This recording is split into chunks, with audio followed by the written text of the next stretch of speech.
We made it to 52 episodes. Oh my god, I was so excited to finally get here. It's such a great feeling.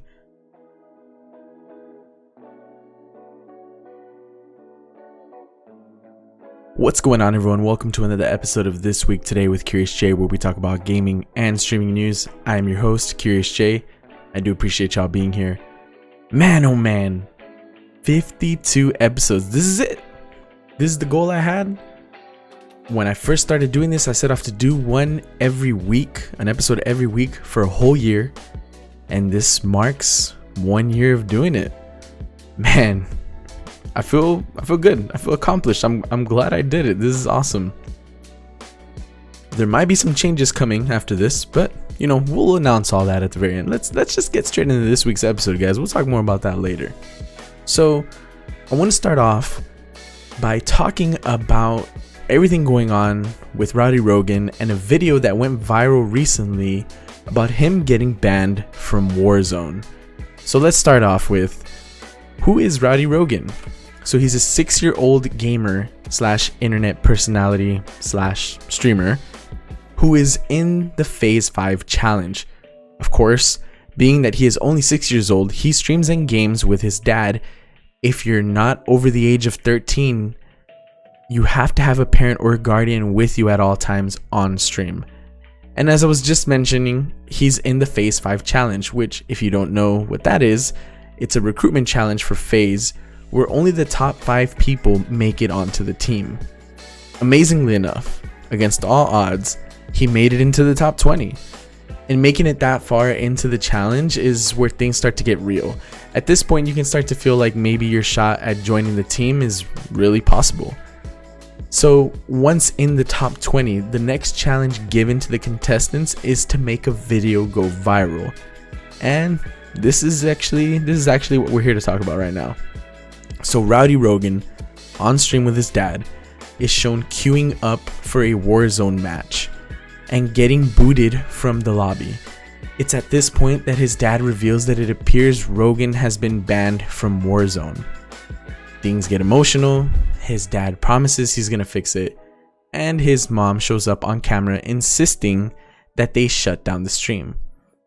This video went viral, with a lot of streamers rallying behind Rogan, saying they hope they can fix this issue and they're here for him and his family if they need any help. People even went as far as to throw some hate Activision's way in support of Rogan. As I watched all of this unfold, it felt like too much of a coincidence to me, and I'm sure a lot of you felt the same way. Well, in the latest news behind this story, Rogan and his family revealed that it was all a stunt to get a video to go viral for the sake of the Phase 5 challenge. I kind of have mixed feelings about the whole thing, if I'm being honest. Part of me is thinking, man, that's genius, and it really worked for them. And another part of me is feeling like maybe they went about this whole thing the wrong way for, a few reasons. Before I get into the reasons, keep in mind, Rogan is only 6. So, to me, I'm thinking, what kind of message does this send Rogan? For those of you who know me, I'm married. My wife and I have a son who is 2 years old. And I just don't know if I'd want to teach my son that it's okay to deceive people just because you feel like it's for the right reason. I get it. Rogan probably really wants to get into Phase, and his family is showing support by helping him get there. It just doesn't feel right to me. And them making this video go viral really sent a lot of hate to Activision when they did absolutely nothing. Rogan's account was never actually banned, and now they're getting blamed for doing something they never actually did. That's really gotta suck for Activision. And I'm sure, I don't know, it probably doesn't mean a lot to them, but I can't imagine, you getting blamed for something you actually didn't even do. It's gotta suck. It also kind of made me start thinking about the whole picture. Like, how is it that a 6-year-old is a contestant in the Phase 5 challenge? In Phase's terms and conditions, which I actually didn't look up until very recently, until all of this started happening, it clearly states that you have to be at least 11 years old to participate. And if you're between the ages of 11 and 18, you have to have verifiable parental consent, which obviously he has that parental consent, but I mean, he's not 11. So is it the dad that's trying to get into FaZe? Or maybe there was a change in the rules that I might have missed. Maybe they're just making an exception for Rogan. I mean, I really don't know. If y'all have an answer to this one, please let me know in the comments. I'd really like to know. With all that said, these are just my thoughts and opinions on the subject. Time will tell whether their submission to making a video go viral will work out for them or not. I'm sure Rogan's future in the gaming community is bright. I mean, especially considering that he's come this far at such a very young age. I do hope for the best for him and his family. Don't get me wrong. This whole situation kind of sat a little wrong with me. But, I mean, it is what it is, right? In other news, Twitch is announcing changes to its policies around harassment and hateful conduct. The new policy is far more specific about what constitutes harassment and abuse. The larger changes include stricter protections around sexual harassment, the policy extending off platform to an extent, and that enforcement in cases that are harder to judge will rely on external signals that the behavior was unwanted, like channel timeouts and stuff like that.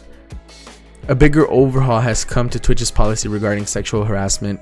It's now much more stringent in what is and isn't permitted, and it now has its own category in the terms of service.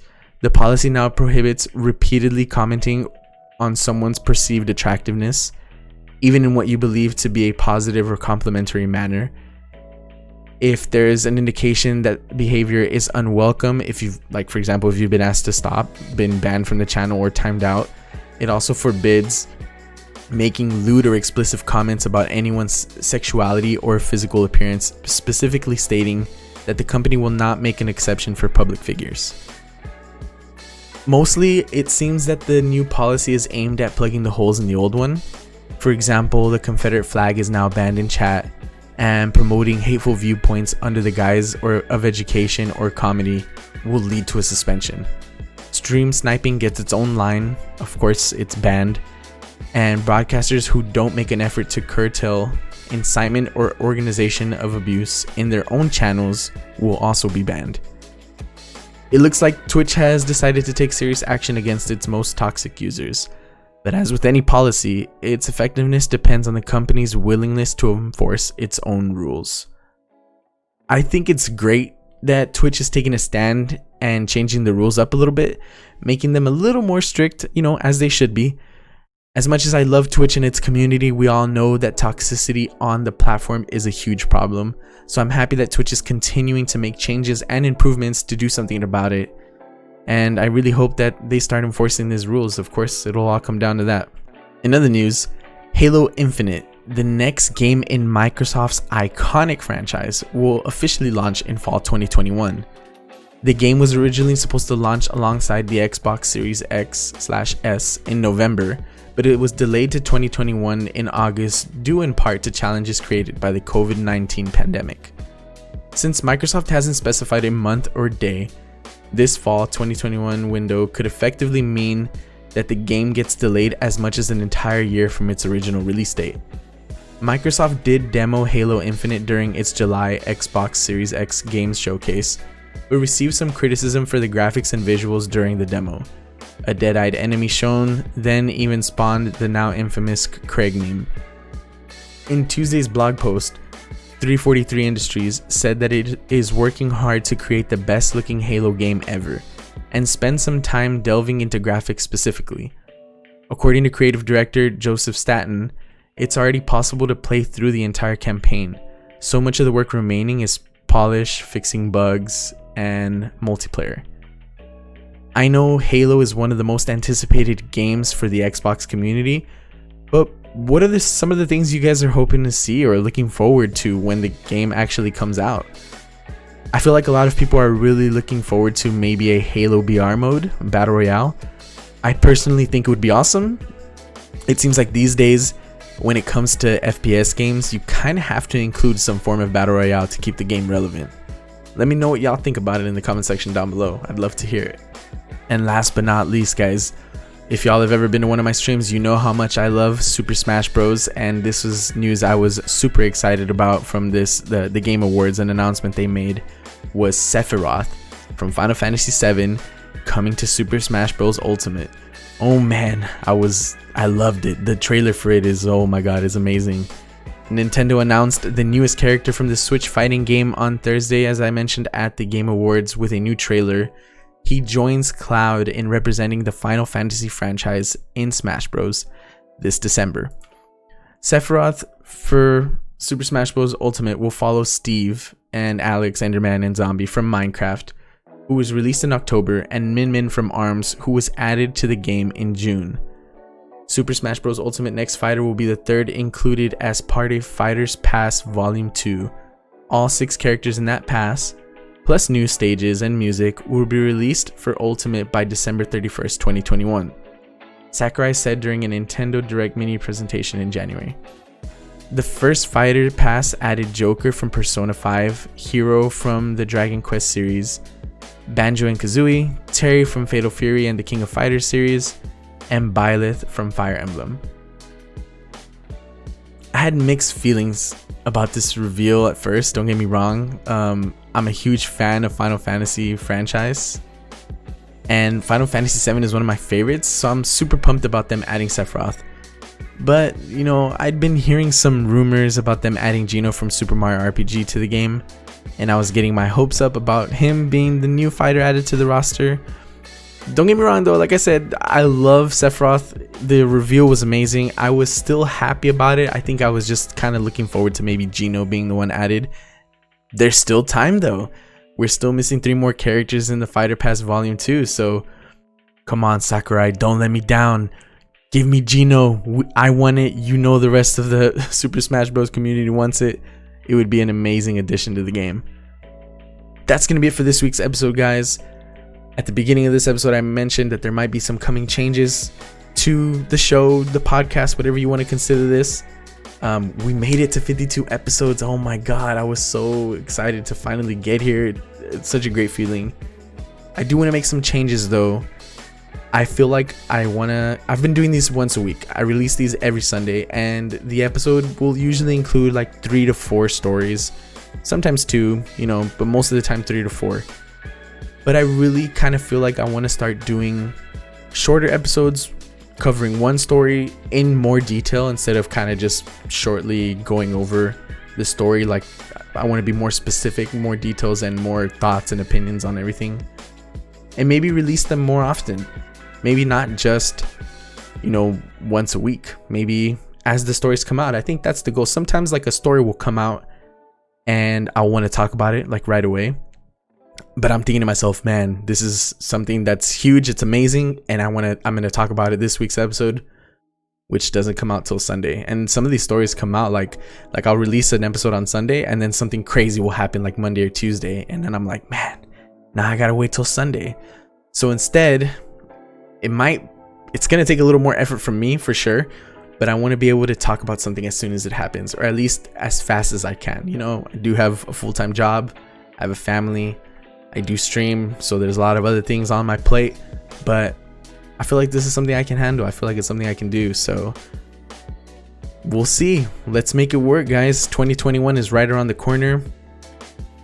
I appreciate all the love and support you guys have given me throughout the year. There's not much I can say. You guys, like, it makes me happy that there's people who actually come and watch these things.